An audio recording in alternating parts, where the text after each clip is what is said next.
മാധ്യമങ്ങൾ, പ്രത്യേകിച്ച് മലയാള മാധ്യമങ്ങളാണ് ഇങ്ങനെയുള്ള കുറേ നരേറ്റീവുകൾ സൃഷ്ടിച്ചുകൊണ്ടിരിക്കുന്നത്. യുദ്ധത്തിനെതിരെയും പ്രധാനമന്ത്രിക്കെതിരെയും ഒക്കെ പാർലമെന്റിനകത്തും പുറത്തും പൊതുജനം തെരുവിലിറങ്ങുന്ന കാഴ്ചകളും വന്നുകൊണ്ടിരിക്കുന്നത്. അപ്പോൾ പാകിസ്ഥാൻ തന്നെയാണ് ആദ്യം ഈ ഒരു നിർദ്ദേശം മുമ്പോട്ട് വെച്ചത് എന്നാണ് അറിയാൻ സാധിക്കുന്നത്. അതിനെ മറ്റൊരു തീവ്രവാദമായിട്ട് നമുക്ക് കാണാൻ സാധിക്കത്തുള്ളൂ. പക്ഷേ പാക് പട്ടാളവും ഈ പറയുന്ന ഭീകരവാദികളും ആയിട്ടുള്ള ഒരു അസോസിയേഷൻ ഉണ്ട്. ഈ അസോസിയേഷനാണ് ഇവിടെ പ്രശ്നങ്ങൾ സൃഷ്ടിക്കുന്നത്. നമ്മുടെ ഭാരതീയരായിട്ടുള്ള ഏതെങ്കിലും ഒരു കുട്ടികൾ, കേരളത്തിൻ്റെ മാത്രമല്ല, ഒരുപാട് സ്ഥലത്തേക്ക് എന്നുള്ള രാജ്യത്തിൻ്റെ വിവിധ സംസ്ഥാനങ്ങളിൽ നിന്നുള്ള കുട്ടികളുണ്ടാവും. അപ്പോൾ ഈ കുട്ടികളൊക്കെ ഏതെങ്കിലും ഒരു സ്ഥലത്ത് പെട്ടുകിടന്നു കഴിഞ്ഞാൽ അവരെ രക്ഷിക്കാനുള്ള ശേഷി ഇന്ത്യൻ ആർമിക്കുണ്ട്. ഇത് ജോൺ ബ്രിട്ടാസ് ഇതിന് നടുക്ക് വരുമ്പോഴത്തേക്കാണ് ഇതിനൊരു PR ആണോ എന്ന് നമുക്ക് സംശയിക്കേണ്ടി വരുന്നത്. ഒരുപാട് ഗതാഗത മാർഗങ്ങൾ ഇന്ത്യക്ക് സ്വന്തമായിട്ടുണ്ട്. അപ്പോൾ ഈ ഗതാഗത മാർഗങ്ങളെയൊക്കെ അപ്ഡേറ്റ് ചെയ്യേണ്ട ഒരു ഉത്തരവാദിത്വമാണ് മാധ്യമങ്ങൾ ഏറ്റെടുക്കേണ്ടത്. മറിച്ച് ഭീതി പരത്തുന്ന രീതിയിലുള്ള മാധ്യമ പ്രവർത്തനം അത് ശുഭകരമല്ലത്. നമസ്കാരം, വൈറ്റ് സ്വാൻ ടോക്സിലേക്ക് സ്വാഗതം. ഇന്ത്യ പാകിസ്ഥാൻ യുദ്ധം അതിർത്തിയിൽ ഇപ്പോഴും തുടരുന്നൊരു സാഹചര്യമാണ്. പക്ഷേ കഴിഞ്ഞ ദിവസം താൽക്കാലിക വെടിനിർത്തലൊക്കെ ഉണ്ടായിരുന്നു. പക്ഷേ പ്രഖ്യാപിച്ചതിന് ശേഷം വീണ്ടും പാകിസ്ഥാന്റെ ഭാഗത്തു നിന്നുള്ള ആക്രമണങ്ങളും ഉണ്ടായിരുന്നു. എങ്ങനെയായിരിക്കാം തുടർന്നുള്ള നീക്കങ്ങൾ? എങ്ങനെയായിരിക്കാം ഒരു സമാധാന ചർച്ചയിലേക്ക് ഇന്ത്യയും പാകിസ്ഥാനും പോകാനുള്ള ഒരു സാധ്യത കാണുന്നുണ്ട്? ഈ ഇന്ത്യ പാക് യുദ്ധം എന്നൊന്നും നമുക്ക് ഈ ഒരു ഇതിനെ വിശേഷിപ്പിക്കാൻ സാധിക്കത്തില്ല. കാരണം പഹൽഗാമിൽ നമ്മൾക്ക് നഷ്ടപ്പെട്ട 26 ജീവനുകൾ, ആ ജീവനുകൾക്ക് ഒരു പ്രതികാരം എന്നുള്ള രീതിയിൽ തന്നെയാണ് ഇന്ത്യ ഭീകര കേന്ദ്രങ്ങളിൽ ആക്രമണം നടത്തിയിട്ടുള്ളത്. അപ്പോൾ ലോകരാജ്യങ്ങളുടെ മുഴുവൻ പിന്തുണയോടുകൂടി തന്നെയാണ് ഇന്ത്യ ഈ ആക്രമണം പാകിസ്ഥാനിൽ നടത്തിയത് എന്ന് നമ്മൾ മനസ്സിലാക്കുക.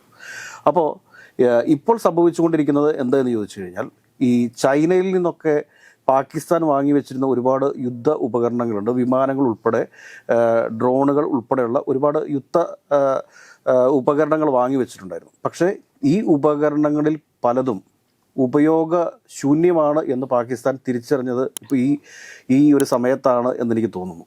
അങ്ങനെ വന്ന സമയത്ത് രാജ്യം, പിന്നെ ആ രാജ്യത്തുള്ള ജനങ്ങൾ ഒരിക്കലും ഇപ്പോൾ യുദ്ധം ആഗ്രഹിക്കുന്നില്ല. കാരണം അവിടെ പട്ടിണിയും നമ്മൾ ഉദ്ദേശിക്കാത്തതിനപ്പുറത്തുള്ള തൊഴിലില്ലായ്മയൊക്കെ ആയിട്ട് വളരെ കഷ്ടത്തിൽ കഴിയുന്ന ഒരു രാജ്യമാണ് പാകിസ്ഥാൻ എന്ന് പറയുന്നത്. അപ്പോൾ അങ്ങനെയുള്ള ഒരു രാജ്യത്ത് വീണ്ടും ഒരു യുദ്ധം വരിക എന്ന് പറഞ്ഞു കഴിഞ്ഞാൽ അത് അവരുടെ ജീവിതത്തെ തന്നെ ബാധിക്കും എന്ന ഉത്തമ ബോധ്യം പാകിസ്ഥാനിലുള്ള പൗരന്മാർക്കുണ്ട്. അതുകൊണ്ട് തന്നെയാണ് യുദ്ധത്തിനെതിരെയും പ്രധാനമന്ത്രിക്കെതിരെയും ഒക്കെ പാർലമെന്റിനകത്തും പുറത്തും പൊതുജനം തെരുവിലിറങ്ങുന്ന കാഴ്ചകളും വന്നുകൊണ്ടിരിക്കുന്നത്. അപ്പോൾ യുദ്ധം അവസാനിപ്പിക്കേണ്ടത് പാകിസ്ഥാന്റെ ആവശ്യമായിരുന്നു. അതല്ല എങ്കിൽ പാകിസ്ഥാൻ എന്ന് പറയുന്ന ഒരു രാജ്യം തന്നെ ഇല്ലാതാകുന്ന ഒരു സാഹചര്യത്തിലേക്ക് പോകുമായിരുന്നു. അതുകൊണ്ട് തന്നെയാണ് ട്രംപുമായിട്ടുള്ള ഒരു മീഡിയേറ്ററുടെ സാന്നിധ്യത്തിൽ ഈ വെടിനിർത്തൽ പ്രഖ്യാപിച്ചത് പാകിസ്ഥാനും ഇന്ത്യയും. അപ്പോൾ പാകിസ്ഥാൻ തന്നെയാണ് ആദ്യം ഈ ഒരു നിർദ്ദേശം മുമ്പോട്ട് വെച്ചത് എന്നാണ് അറിയാൻ സാധിക്കുന്നത്. അത് സ്ഥിരീകരിക്കാത്ത കാര്യമാണ്. ഏതൊക്കെയാലും ഇന്നലെ US പ്രസിഡന്റ് ഡൊണാൾഡ് ട്രംപാണ് പറഞ്ഞത് ഇന്ത്യയും പാകിസ്ഥാനും തമ്മിൽ വെടിനിർത്തലിന് ധാരണയായി എന്ന വിവരം പുറത്തുവിട്ടത്. അതിൽ എല്ലാവർക്കും, ഇന്ത്യക്കാർക്കും സന്തോഷമുണ്ട്, അതോടൊപ്പം തന്നെ പാകിസ്ഥാൻകാർക്ക് സന്തോഷമുണ്ട്. ഒരു യുദ്ധത്തെ ഇന്ത്യയും അത്ര കണ്ട് അങ്ങോട്ട് ഇഷ്ടപ്പെടുന്നില്ല. കാരണം നമ്മുടെ സമ്പദ് വ്യവസ്ഥ നഷ്ടപ്പെട്ടു പോകുന്ന ഒന്നാണ് ഈ യുദ്ധം എന്ന് പറയുന്നത്. അവിടെ യുദ്ധത്തെ ഒന്നും അധികം നമ്മൾ സ്നേഹിക്കുന്നില്ല. പിന്നെ വികാരപരമായിട്ട് പാകിസ്ഥാനെ തീർത്ത് കളയണം എന്നുള്ള ഒരു ആവശ്യമൊക്കെ ആയിട്ട് വരുന്നത് അതിനെ മറ്റൊരു തീവ്രവാദമായിട്ട് നമുക്ക് കാണാൻ സാധിക്കത്തുള്ളൂ. കാരണം ആ രാജ്യത്തെ സാധാരണക്കാരായിട്ടുള്ള മനുഷ്യരോട് നമുക്ക് ശത്രുതയില്ല. പക്ഷേ അവിടുത്തെ ഭീകരരുമായിട്ട് നമ്മൾ യുദ്ധം ചെയ്തു. അപ്പോൾ ഒരു കാര്യം നമ്മൾ മനസ്സിലാക്കേണ്ടത് എന്താണെന്ന് വെച്ചാൽ, ഈ വെടിനിർത്തൽ പ്രഖ്യാപിച്ചതിന് ശേഷവും ഇന്നലെ ഇന്ത്യക്ക് നേരെ വന്നിട്ടുള്ള ആക്രമണം, ഈ ആക്രമണം എങ്ങനെ വന്നു എന്ന് ചോദിച്ചു കഴിഞ്ഞാൽ, അത് അവിടെയുള്ള ഈ ഭീകര ഗ്രൂപ്പുകളുണ്ട്, ഭീകരരുടെ ചില ഗ്രൂപ്പുകളുണ്ട്, സെല്ലുകളുണ്ട്. ഈ സെല്ലുകളിൽ നിന്ന് വന്നിട്ടുള്ള ആക്രമണം ആവാനേ സാധ്യതയുള്ളൂ. അതൊരിക്കലും പാക് പട്ടാളത്തിൻ്റെ ഭാഗത്തു നിന്നുണ്ടായിരിക്കുന്ന ഒരു നീക്കമായിട്ട് നമുക്കൊരിക്കലും കാണാൻ വേണ്ടി സാധിക്കത്തില്ല. പക്ഷേ പാക് പട്ടാളവും ഈ പറയുന്ന ഭീകരവാദികളും ആയിട്ടുള്ള ഒരു അസോസിയേഷൻ ഉണ്ട്. ഈ അസോസിയേഷനാണ് ഇവിടെ പ്രശ്നങ്ങൾ സൃഷ്ടിക്കുന്നത്. ഈ ഭീകരവാദികളെ പ്രോത്സാഹിപ്പിക്കുന്നതും ഈ പാകിസ്ഥാൻ പട്ടാളമാണ് എന്നുള്ള കാര്യം നമ്മൾ മനസ്സിലാക്കുക. അപ്പോൾ അതിൻ്റെ അടിസ്ഥാനത്തിൽ പട്ടാളം വെടിനിർത്തിയിട്ടും ഈ ഭീകര ഗ്രൂപ്പുകളായിരിക്കാം ഒരുപക്ഷെ ഇന്നലെ ഇന്ത്യക്ക് നേരെ രാത്രി ആക്രമണത്തിനുള്ള ചില നീക്കങ്ങൾ നടത്തിയത് എന്ന് വേണം നമ്മൾ മനസ്സിലാക്കാനായിട്ട്. പക്ഷേ ഇന്ത്യയെ സംബന്ധിച്ചിട്ട് പാകിസ്ഥാൻ നടത്തുന്ന ഏതൊരു ആക്രമണത്തെയും നേരിടാനുള്ള ശേഷിയും കരുത്തും ഉള്ള രാജ്യമായിട്ട് ഇന്ത്യ മാറിക്കഴിഞ്ഞിരിക്കുന്നു എന്ന് വേണം നമ്മൾ മനസ്സിലാക്കാനായിട്ട്. നമ്മളുടെ കയ്യിലിരിക്കുന്ന ഡ്രോണുകളും നമ്മളുടെ കയ്യിലിരിക്കുന്ന യുദ്ധവിമാനങ്ങളും മിസൈലുകളും ഒക്കെ അത് പാകിസ്ഥാനെ സംബന്ധിച്ച് ചിന്തിക്കാൻ പോലും സാധിക്കാത്തതിന് അപ്പുറത്തുള്ളതാണ് എന്ന് വേണം നമ്മൾ മനസ്സിലാക്കാനായിട്ട്. തീർച്ചയായും മറ്റൊരു പ്രധാനപ്പെട്ട വിഷയം, ഇങ്ങനെ ഒരു യുദ്ധ പശ്ചാത്തലത്തിൽ നമ്മൾ പലപ്പോഴും അവിടെ എന്താണ് നടക്കുന്നത് അറിയുന്നത് മാധ്യമങ്ങളിലൂടെയാണ്. അപ്പോൾ അവിടെ നിന്ന് വരുന്ന യുദ്ധപശ്ചാത്തലത്തിലെ പല വീഡിയോകളും അല്ലെങ്കിൽ പല പരാമർശങ്ങളും ഒക്കെ അറിയുന്നത് മാധ്യമങ്ങൾ വഴിയാണ്. കഴിഞ്ഞ ദിവസം ഞാനൊരു വീഡിയോ കാണുകയുണ്ടായി. അതിൽ ഒരു മാധ്യമ റിപ്പോർട്ടർ ഒരു കുട്ടിയോട് ചോദിക്കുന്ന ക്വസ്റ്റ്യൻസ് ആണ്. അതായത് ഇന്ത്യ പാക് യുദ്ധം നടക്കുന്ന സമയത്ത് എങ്ങനെയാണ് ഇതിൽ പ്രതികരിക്കാനുള്ളതെന്നാണ് ആ മാധ്യമ പ്രവർത്തകൻ അവരോട് ചോദിക്കുന്നത്. പക്ഷെ ആ കുട്ടി പറയുന്ന ഉത്തരം എന്ന് പറയുന്നത് അവിടെയുള്ളവരും മനുഷ്യരാണ്, ഇവിടെയുള്ളവരും മനുഷ്യരാണ്, പക്ഷെ ഈ യുദ്ധം നടക്കുമ്പോൾ അതൊരിക്കലും യുദ്ധമായിട്ട് കാണാൻ ഞങ്ങൾക്ക് ആർക്കും താല്പര്യമില്ല എന്നുള്ള വളരെ മെച്ചൂർഡ് ആയിട്ടുള്ള ഒരു മറുപടിയാണ് ആ കുട്ടി നൽകുകയുണ്ടായത്. ഇങ്ങനെയുള്ള സംഭവം നടക്കുമ്പോൾ മാധ്യമങ്ങൾ സത്യസന്ധമല്ലാത്ത വാർത്തകൾ പ്രചരിപ്പിക്കുന്ന ഒരു സാഹചര്യം കൂടി ഉണ്ടാകുന്നുണ്ട്. ഇതിനെതിരെ എന്താണ് പറയാനുള്ളത്? കാരണം മാധ്യമങ്ങൾ, പ്രത്യേകിച്ച് മലയാള മാധ്യമങ്ങളാണ് ഇങ്ങനെയുള്ള കുറേ നരേറ്റീവുകൾ സൃഷ്ടിച്ചുകൊണ്ടിരിക്കുന്നത്. അത് ദേശീയ മാധ്യമങ്ങളും അങ്ങനെ തന്നെയാണ്. കാരണം ചില മത്സരങ്ങളൊക്കെ റിപ്പോർട്ട് ചെയ്യുന്ന രീതിയിലേക്ക്, അല്ലെങ്കിൽ അത് ചാനൽ റേറ്റിംഗുമായി ബന്ധപ്പെട്ടിട്ടുള്ള മത്സരത്തിൻ്റെ ഭാഗമാണ്. ഇന്നലെ തന്നെ നമുക്കൊരു കാര്യം പരിശോധിക്കാം. ഇന്നലെ തന്നെ ഡൽഹിയിലുള്ള അല്ലെങ്കിൽ ജമ്മു കാശ്മീർ ഭാഗത്തുള്ള വിദ്യാർത്ഥികളെല്ലാം യാത്ര ചെയ്യാനാവാതെ വിഷമത്തിലാണ് എന്ന് പറഞ്ഞുകൊണ്ട് ഒരു വാർത്ത ഇവർ സൃഷ്ടിക്കുന്നു, ഈ വിഷ്വൽ മീഡിയ സൃഷ്ടിക്കുന്നു. അപ്പോൾ ഈ നാട്ടിലുള്ള അവരുടെ മാതാപിതാക്കളെല്ലാം വലിയ ഒരു ഭയത്തിലേക്കാണ് പോകുന്നത്. കാരണം തങ്ങളുടെ മക്കൾ യുദ്ധമുഖത്ത് പെട്ടുപോകുമോ, അവർക്ക് എന്ത് സംഭവിക്കും എന്നൊക്കെയുള്ള ഒരു വലിയ ഭയത്തിലേക്ക് പോവുകയാണ്. അതിനുശേഷം ഈ വിദ്യാർത്ഥികളെല്ലാം തന്നെ കേരള ഹൗസിൽ എത്തിച്ചേരുന്നു. കേരള ഹൗസിൽ എത്തിച്ചേർന്നതിന് ശേഷം അവിടെ ആദ്യം ഓടിയെത്തുന്നത് CPIMൻ്റെ ദേശീയ സെക്രട്ടറി MA ബേബിയാണ്. അതിനുശേഷം ജോൺ ബ്രിട്ടാസ് എത്തുന്നു. കുട്ടികളൊക്കെ ആയിട്ട് ചിരിച്ച് കളിച്ച് വർത്തമാനങ്ങളൊക്കെ പറയുന്നു. ഇതൊക്കെ നല്ലതാണ്, അഭിനന്ദനം അർഹിക്കുന്ന കാര്യമാണ്. പക്ഷേ ഈ മാധ്യമങ്ങൾ ഈ വാർത്ത എന്തിനു വേണ്ടി സൃഷ്ടിച്ചു എന്ന് ചോദിക്കുമ്പോൾ അത് CPIMൻ്റെ ദേശീയ സെക്രട്ടറിക്കും ജോൺ ബ്രിട്ടാസിനും വേണ്ടിയിട്ടാണോ എന്നുള്ള ചില സംശയങ്ങൾ ഉയർന്നു വരുന്നുണ്ട്. കാരണം അതല്ല എങ്കിൽ ഇല്ലാത്തൊരു വാർത്ത. കാരണം നമ്മളുടെ നാട്ടിൽ നമ്മുടെ ഭാരതീയരായിട്ടുള്ള ഏതെങ്കിലും ഒരു കുട്ടികൾ, കേരളത്തിൻ്റെ മാത്രമല്ല ഒരുപാട് സ്ഥലത്തേക്ക് എന്നുള്ള രാജ്യത്തിൻ്റെ വിവിധ സംസ്ഥാനങ്ങളിൽ നിന്നുള്ള കുട്ടികളുണ്ടാവും. അപ്പോൾ ഈ കുട്ടികളൊക്കെ ഏതെങ്കിലും ഒരു സ്ഥലത്ത് പെട്ടുകിടന്നു കഴിഞ്ഞാൽ അവരെ രക്ഷിക്കാനുള്ള ശേഷി ഇന്ത്യൻ ആർമിക്കുണ്ട്. അവരെ നിമിഷ നേരം കൊണ്ട് ഇന്ത്യയുടെ ഏത് ഭാഗത്ത് വേണമെങ്കിലും എത്തിക്കാനുള്ള കരുത്തും ശേഷിയും ഒക്കെ ഉള്ള രാഷ്ട്രമാണ് ഇന്ത്യ എന്ന് പറയുന്നത്.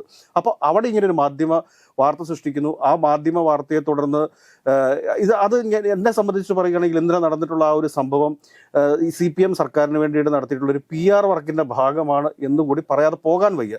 കാരണം ഇങ്ങനെ ഈ യുദ്ധത്തിനിടയിൽ നിന്നും ഇങ്ങനെ മുതലെടുപ്പ് നടത്തുന്ന കുറെ ആളുകൾ ഇവിടെ ഉണ്ട് എന്നും കൂടി നമ്മൾ കാണേണ്ടതുണ്ട്. ഈ ഒരു സംഭവത്തിൽ ഞാൻ പറയാൻ ആഗ്രഹിക്കുകയാണ്, ഇപ്പോൾ രാജ്യമൊട്ടാകെ ഒറ്റക്കെട്ടായി നിൽക്കുന്ന സാഹചര്യമാണ്. ഇപ്പോൾ അവിടെ പ്രധാനമന്ത്രി എന്നില്ല, പ്രതിപക്ഷ നേതാവായിട്ടുള്ള രാഹുൽ ഗാന്ധി അടക്കം ഈ രാജ്യത്തിന് വേണ്ടി നിൽക്കുന്ന ഒരു സമയമാണ്. ഇപ്പോൾ ഈ കേരളത്തിലേക്ക് കുട്ടികളെ കൊണ്ടുവന്ന ഈ ഒരു സംഭവമായിട്ട് പറയുകയാണെങ്കിൽ പ്രതിപക്ഷ നേതാവ് അടക്കം മുഖ്യമന്ത്രിയെ വിളിച്ച് കാര്യങ്ങൾ അന്വേഷിച്ചിട്ടുണ്ടെന്നുള്ള വാർത്തകളൊക്കെ പുറത്തു വന്നിട്ടുണ്ടായിരുന്നു. അങ്ങനെയെങ്കിൽ ഒരു ഭരണത്തിലിരിക്കുന്ന അല്ലെങ്കിൽ കേരളത്തിലൊരു ഭരണത്തിലുള്ള ഏത് മന്ത്രിസഭ ആയിക്കോട്ടെ, ഏത് രാഷ്ട്രീയ പാർട്ടി ആയിക്കോട്ടെ, ആ അധികാരത്തുള്ളവർക്ക് അന്വേഷിക്കാനുള്ള അല്ലെങ്കിൽ അവരെ സുരക്ഷിതമായി എത്തിക്കാനുള്ള ഒരു അധികാരവും അല്ലെങ്കിൽ അത് അവരുടെ ഉത്തരവാദിത്വം കൂടിയല്ലേ? തീർച്ചയായിട്ടും അത് സംസ്ഥാന സർക്കാരിൻ്റെ ഉത്തരവാദിത്വം തന്നെയാണ്. പ്രതിപക്ഷ നേതാവ് അത് വിളിച്ചന്വേഷിക്കുകയും ചെയ്തിട്ടുണ്ടാവും. പക്ഷേ ഞാൻ ചോദിക്കുന്ന ഒരു ചോദ്യം ഇതാണ്. കാരണം ക്യാമ്പസുകളിൽ നിന്ന് അധികാരികളെ ബന്ധപ്പെടാനുള്ള, സംസ്ഥാനത്തെ മുഖ്യമന്ത്രിയെ ബന്ധപ്പെടാനുള്ള ഒരുപാട് മാർഗങ്ങളുണ്ട്. അതല്ലെങ്കിൽ കേരള ഹൗസ് ഉണ്ട്, അവിടെ കേരളത്തിൻ്റെ ചുമതല വഹിക്കുന്ന കേരളത്തിൻ്റെ കാര്യങ്ങൾക്ക് വേണ്ടി കേരള ഒരു അംബാസഡറെ അവിടെ നിയമിച്ചിട്ടുണ്ട്. അദ്ദേഹത്തിൻ്റെ പേരാണ് KV തോമസ്. അപ്പോൾ ഇങ്ങനെയുള്ള ഒരുപാട് മാർഗങ്ങൾ അവിടെ ഉണ്ട്. പക്ഷേ മാധ്യമങ്ങൾ അതിരാവിലെ തന്നെ ഈ വാർത്ത സൃഷ്ടിക്കുമ്പോൾ, ഇങ്ങനൊരു വാർത്ത പറയുമ്പോൾ മലയാളി വിദ്യാർത്ഥികൾ അവിടെ കുടുങ്ങിക്കിടക്കുന്നു. അത് മാത്രമുള്ള ഒരു തീവ്രതയൊന്നും അവിടെ ഇല്ല. യുദ്ധസമാനമായ സാഹചര്യങ്ങളോ ഒന്നും അവിടെ ഇല്ല എന്ന് വേണം നമ്മൾ മനസ്സിലാക്കാനായിട്ട്. അലേർട്ട് എടുത്തിട്ടുണ്ട്. ഇന്ത്യ സുരക്ഷിതമാണെന്ന്. ഇന്ത്യ മുഴുവൻ കാര്യങ്ങളിൽ നമ്മൾ അങ്ങനെ ഭയം നോടാനാണെങ്കിൽ പിന്നെ നമ്മൾ പാകിസ്ഥാന് മുമ്പിൽ അടിയറവ് വെച്ചു എന്നല്ല തുല്യം. നമ്മൾ സ്വതന്ത്രരായിട്ട് ജമ്മു കാശ്മീരിൽ കൂടെ റോഡുകളിലൂടെ ഇറങ്ങി നടന്നു വേണം പാകിസ്ഥാനെ കാണിച്ചു കൊടുക്കാൻ. ഞങ്ങൾ ഇവിടെ ഒരു പേടിയും ഞങ്ങൾക്കില്ല, ഒരു ഭയവും ഞങ്ങൾക്കില്ല എന്ന് പറഞ്ഞുകൊണ്ട് ഇറങ്ങി നടക്കണം. പക്ഷേ ഈ മാധ്യമങ്ങൾ ഇന്നലെ ചെയ്തത് എന്താണ്? ഈ വാർത്ത പ്രസിദ്ധീകരിക്കുന്നു. ഈ വാർത്ത പ്രസിദ്ധീകരിച്ചതിന് ശേഷം നമ്മുടെ ഈ നാട്ടിലുള്ളവരുടെ പേരൻസ് എത്രത്തോളം പാനിക്കാവും അത് മനസ്സിലാക്കേണ്ടേ? അപ്പോൾ ഞാൻ മന്ത്രിസഭയല്ല ഞാൻ കുറ്റം പറയുന്നത്, സർക്കാരിനല്ല ഞാൻ കുറ്റം പറയുന്നത്. ഞാൻ പറയുന്നത് എന്താണെന്ന് വെച്ച് കഴിഞ്ഞാൽ ഈ മിനിസ്ട്രിയുടെ ഭാഗമായിട്ട് നിൽക്കുന്ന ചില ആളുകളും അതോടൊപ്പം തന്നെ ഡൽഹിയിലുള്ള ചില മാധ്യമ പ്രവർത്തകരും കൂടി നടത്തിയിട്ടുള്ളൊരു PR ഡ്രാമ എന്നതിനപ്പുറത്തേക്ക് ഞാനെന്നെ കാണുന്നില്ല. കാരണം നമ്മുടെ വിദ്യാർത്ഥികൾ അവിടെ കുടുങ്ങിപ്പോയിട്ടുണ്ടെങ്കിൽ അവരെ രക്ഷിക്കാനായിട്ടുള്ള ശേഷിയൊക്കെ ഇന്ത്യൻ സൈന്യത്തിനും ഇന്ത്യൻ സർക്കാരിനും കേരള സർക്കാരിനും ഉണ്ട് എന്ന് പൂർണ്ണമായിട്ടും വിശ്വസിക്കുന്ന ഒരാളാണ് ഞാൻ. ഇത് ജോൺ ബ്രിട്ടാസ് ഇതിൻ്റെ നടുക്ക് വരുമ്പോഴത്തേക്കാണ് ഇതിനൊരു PR ആണോ എന്ന് നമുക്ക് സംശയിക്കേണ്ടി വരുന്നത്. മറിച്ച് കേരളത്തിൽ നിന്ന് തിരഞ്ഞെടുക്കപ്പെട്ടിട്ടുള്ള ഏതെങ്കിലുമൊക്കെ MP-മാർ, ഇപ്പോൾ രാധാകൃഷ്ണൻ ഉൾപ്പെടെയുള്ള ആളുകളാണ് ഇതിന് നേതൃത്വം കൊടുക്കുന്നതെങ്കിൽ നമ്മൾ ഇതിനൊരിക്കലും PR വർക്കായിട്ട് കാണത്തില്ല. പക്ഷേ മറിച്ച് KV തോമസ് ആണെങ്കിൽ നമ്മൾ ഇതിനെ PR വർക്കായിട്ട് കണ്ടു. പക്ഷേ ഇതിനകത്ത് ജോൺ ബ്രിട്ടാസ് MP വന്നതോടുകൂടിയാണ് മാധ്യമങ്ങൾ സൃഷ്ടിച്ച വാർത്തയുടെ ഒരു ബെനിഫിഷ്യറി ആയിട്ട് മാറിയത് ജോൺ ബ്രിട്ടാസ് ആണ് എന്ന് വേണം നമ്മൾ മനസ്സിലാക്കാനായിട്ട്. CPM സൈബർ ഇടങ്ങളിലും ജോൺ ബ്രിട്ടാസിനെ പ്രൊജക്ട് ചെയ്തുകൊണ്ടുള്ള വാർത്തകൾ വരുമ്പോൾ നമ്മളത് തീർച്ചയായിട്ടും ഒരു PR വർക്കാണ് എന്ന് സംശയിക്കേണ്ടിയിരിക്കുന്നു. തീർച്ചയായും ഈ ഒരു സാഹചര്യത്തിൽ PR വർക്കുകളും ഉണ്ടാകാം, അല്ലെങ്കിൽ ഇപ്പോൾ അവിടുന്ന് ഒരുപാട് പേർ ഇപ്പോൾ നാട്ടിലേക്ക് എത്താൻ ആഗ്രഹിക്കുന്നവരുണ്ടാവും. പക്ഷേ ഈ സാഹചര്യത്തിൽ ഒന്നും അനുകൂലമല്ല എന്നതാണ് മറ്റൊരു പ്രധാനപ്പെട്ട വിഷയം എന്ന് പറയുന്നത്. കാരണം ഇപ്പോൾ നാട്ടിലേക്ക് വരണമെങ്കിൽ വിമാന ടിക്കറ്റ് നിരക്ക് വളരെ കൂടുതലാണ്. ഈ ഒരു യുദ്ധ പശ്ചാത്തലത്തിലാണ് ഇങ്ങനെയുള്ള സംഭവങ്ങളൊക്കെ നടക്കുന്നത്. പക്ഷെ ഇതിനുള്ള സംവിധാനങ്ങൾ എത്രയും പെട്ടെന്ന് നടപ്പിലാക്കുക എന്നതാണ് മറ്റൊരു പ്രധാനപ്പെട്ട വിഷയം. കാരണം അതിനെ ആ രീതിയിൽ വേണം അഡ്രസ്സ് ചെയ്യാനായിട്ട്. കാരണം വിമാനങ്ങളുടെ ചാർജ് വർദ്ധിപ്പിച്ചിട്ടുണ്ട്, അല്ലെങ്കിൽ റെയിൽവേയുമായി ബന്ധപ്പെട്ടുള്ള അപ്ഡേറ്റുകൾ, അതല്ലെങ്കിൽ വിവിധ നഗരങ്ങളെ ബന്ധിപ്പിക്കുന്ന ബസ് സർവീസുകൾ, ഇതൊക്കെ ഉണ്ട് രാജ്യത്ത്. ഒരുപാട് ഗതാഗത മാർഗങ്ങൾ ഇന്ത്യക്ക് സ്വന്തമായിട്ടുണ്ട്. അപ്പോൾ ഈ ഗതാഗത മാർഗങ്ങളെയൊക്കെ അപ്ഡേറ്റ് ചെയ്യേണ്ട ഒരു ഉത്തരവാദിത്വമാണ് മാധ്യമങ്ങൾ ഏറ്റെടുക്കേണ്ടത്. മറിച്ച് ഭീതി പരത്തുന്ന രീതിയിലുള്ള മാധ്യമ പ്രവർത്തനം അത് ശുഭകരമല്ലത്. അത് രാജ്യത്തിന് ശുഭകരമല്ല. കാരണം അത് നൽകുന്ന സന്ദേശം തെറ്റാണ്. ഈ രാജ്യത്തെ ഒരു 10-50 വരുന്ന വിദ്യാർത്ഥികൾക്ക് യാത്രാ സൗകര്യം ഒരുക്കാനുള്ള ശേഷിയില്ലാത്ത ഒരു സർക്കാരാണോ ഇന്ത്യ ഭരിക്കുന്നത്? ഏറ്റവും പ്രധാനപ്പെട്ട ഒരു ചോദ്യം അതാണ്. കാരണം ഈ നിസ്സാരമായിട്ടുള്ള കുട്ടികൾ, അവരെ ഓരോ പൗരൻ്റെയും ജീവൻ വിലപ്പെട്ടതാണ്. അപ്പോൾ ഈ 50 വിദ്യാർത്ഥികളുടെ ജീവൻ സംരക്ഷിക്കാൻ, അല്ലെങ്കിൽ അവരുടെ ആഗ്രഹം സാധിച്ചു കൊടുക്കാൻ പറ്റാത്തൊരു രാജ്യമൊന്നുമല്ല ഇന്ത്യ എന്ന് പറയുന്നത്. അത് മീഡിയ ചെയ്യേണ്ടത് ഈ വിദ്യാർത്ഥികളുടെ വിഷ്വൽസ് കാണിക്കാതെ ഇങ്ങനൊരു പ്രശ്നം നിലനിൽക്കുന്നുണ്ട് എന്നുള്ള യാത്രയുമായി ബന്ധപ്പെട്ട് പ്രശ്നങ്ങൾ ആളുകൾ നേരിട്ടുകൊണ്ടിരിക്കുകയാണെന്നും അതുകൊണ്ട് അതിന് അടിയന്തരമായൊരു പരിഹാരം കണ്ടെത്താനായിട്ട് സർക്കാർ സംവിധാനങ്ങൾ ഉണർന്ന് പ്രവർത്തിക്കണം എന്നുള്ള രീതിയിൽ വേണം പോകാനായിട്ട്. പക്ഷെ ഇങ്ങനെ വാർത്ത ചെയ്യുന്ന സമയത്ത് അതിന് റീച്ച് കിട്ടത്തില്ല, അതിന് റേറ്റിംഗ് കൂടത്തില്ല. അപ്പോൾ പക്ക കച്ചവടമായിട്ടുള്ള രീതിയിലേക്ക് അവർ പോയി. അതുകൊണ്ടാണ് അവരുടെ ഇപ്പം നമ്മുടെയൊക്കെ സ്വന്തം മക്കൾക്ക് എന്തെങ്കിലും പറ്റി എന്നറിഞ്ഞു കഴിഞ്ഞാൽ നമുക്ക് ആർക്കെങ്കിലും സഹിക്കാൻ പറ്റുമോ? ഇല്ലല്ലോ. ഇപ്പോൾ ഹരിതയുടെ എന്തെങ്കിലും ഒരു അപകടം പറ്റിയെന്ന് പറഞ്ഞാൽ ഹരിതയുടെ മാതാപിതാക്കൾക്ക് സഹിക്കാൻ പറ്റുമോ? അവരവിടെ എത്രത്തോളം പാനിക്കാവും എന്ന് പറഞ്ഞതുപോലെ തന്നെയാണ് എന്ന് നമ്മൾ മനസ്സിലാക്കുക. അപ്പോൾ ഇങ്ങനെ പാനിക്കാക്കുന്ന വാർത്തകളൊന്നും ഒരിക്കലും ചെയ്യാൻ പാടില്ല. കാരണം അതോടൊപ്പം തന്നെ ഒരു അപകടം ഉണ്ടാകുന്ന സമയത്ത് ഭീതി പരത്തുകയല്ല വേണ്ടത്. അവർക്ക് ആത്മവിശ്വാസം പകർന്നു നൽകി, അവർക്ക് ധൈര്യം പകർന്നു നൽകി, അവരെ ഒരു കോൺഫിഡൻസ് ആയിട്ട് നിർത്താൻ ശ്രമിക്കുകയാണ് സർക്കാർ ചെയ്യേണ്ടത്, അല്ലെങ്കിൽ മാധ്യമങ്ങൾ ചെയ്യേണ്ടത്. മറിച്ച് അവരെ വിറ്റ് കാശാക്കാൻ വേണ്ടി ശ്രമിക്കുന്നതിനെ ശക്തമായിട്ട് എതിർക്കേണ്ടതുണ്ട് എന്നുള്ളതിനാണ് എൻ്റെ പക്ഷം. തീർച്ചയായും അത് തന്നെയാണ് എന്റെയും പക്ഷം. കാരണം ഒരിക്കലും മാധ്യമ വാർത്തകൾ ഒരിക്കലും പൊതുജനങ്ങൾക്ക് ഭീതി പരത്തുന്ന രീതിയിലാവരുത്. രാജ്യത്ത് ഇത്തരം ഒരു വലിയ സംഭവം നടക്കുന്ന സമയത്ത് കൃത്യമായിട്ടുള്ള വാർത്തകൾ പുറത്തെത്തുക എന്നുള്ളതാണ് പ്രധാനപ്പെട്ട ഒരു കാര്യം എന്ന് പറയുന്നതും. ഇനി എന്തായിരിക്കാം രാജ്യത്തിന്റെ നീക്കം, എങ്ങനെയായിരിക്കാം മറ്റു നടപടികൾ എന്നാണ് തോന്നുന്നത്?